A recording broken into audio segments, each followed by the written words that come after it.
নমস্কাৰ বন্ধু বান্ধৱীসকল, স্বাগতম জনাইছো মোৰ চেনেলটোলৈ। আজি মই বনাবলৈ গৈছো কঁঠালৰ গুটিৰ চাটনি।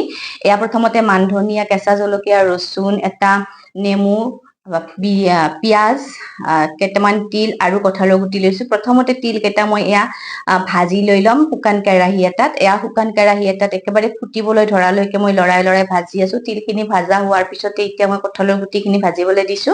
এয়া কঁঠালৰ গুটি আৰু ৰচুন কেইফুটা মই একেলগেই ভাজি লৈছো। একেবাৰে ৰঙচুৱা হবলৈ দিছো। একেবাৰে কম জুইত ভাজি কঁঠালৰ গুটি কেইটাও ভজা হৈ গল। আৰু এতিয়া কেঁচা জলকীয়া কেইটাও অকমান লৰাই মই ভাজি লৈছো। অকমান মিঠাতেল দি এতিয়া মই এয়া শুকান জলকীয়া কেইটাও একেবাৰে ক্ৰিস্পি হোৱালৈকে ভাজি লৈ ল'ম।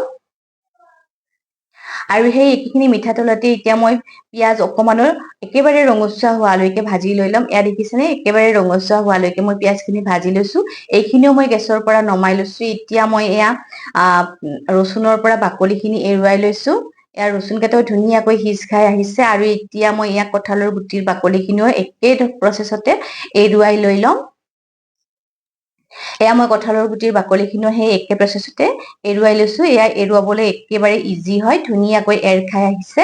এয়া কঁঠালৰ গুটিৰ বাকলিখিনি এৰুৱাই লোৱা হৈ গৈছে। এটা খুন্দনিত মই তিলখিনিও খুন্দি লৈছো। এতিয়া মই কঁঠালৰ গুটিখিনি একেবাৰে হাতেৰে পিটিকি সানি লৈছো। এয়া দেখিছেনে, ধুনীয়াকৈ সিজি উঠিছে। তাৰে ওপৰতে মই ৰচুনখিনিও পিটিকি দিছো। আৰু শুকান জলকীয়া খিনিও তাৰে ওপৰতে পিটিকি, কেঁচা জলকীয়া কেইটাও তাৰে ওপৰতে পিটিকি দিছো। আৰু এতিয়া প্ৰয়োজন অনুসাৰে অকমান নিমখ দিছো। আৰু নিমখ দি কেঁচা মিঠাতেল অকমান সৰহকৈ দি লৈছো। ভাজি লোৱা পিঁয়াজ, কেঁচা পিঁয়াজ, মান ধনিয়া আৰু এইফালে খুন্দি লোৱা তিলখিনি দি পেলাই একেবাৰে মোহাৰি মই এয়া সানি লৈছো। এয়া মোৰ চাটনিখন খাবলৈ ৰেডি হৈ গৈছে। একেবাৰে শেষত মই নেমুৰ ৰসখিনিও দি দিছো। ইয়াৰ দেখিছে, নেমুৰ ৰসখিনি একেবাৰে শেষত দিছো। এতিয়া ধুনীয়াকৈ সানি লৈছো। আশা কৰো নিশ্চয় ভাল পালে। যদিহে ভাল পালে এবাৰ এনেদৰে বনাই খাই চাবচোন। সঁচাকৈ খাবলৈ বহুতে টেষ্টি হয়। লগ পাম আন এটা নতুন ৰেচিপি ভিডিঅ'ৰ সৈতে। তেতিয়ালৈ সুস্থ থাকক, সুখত থাকক। Bye bye.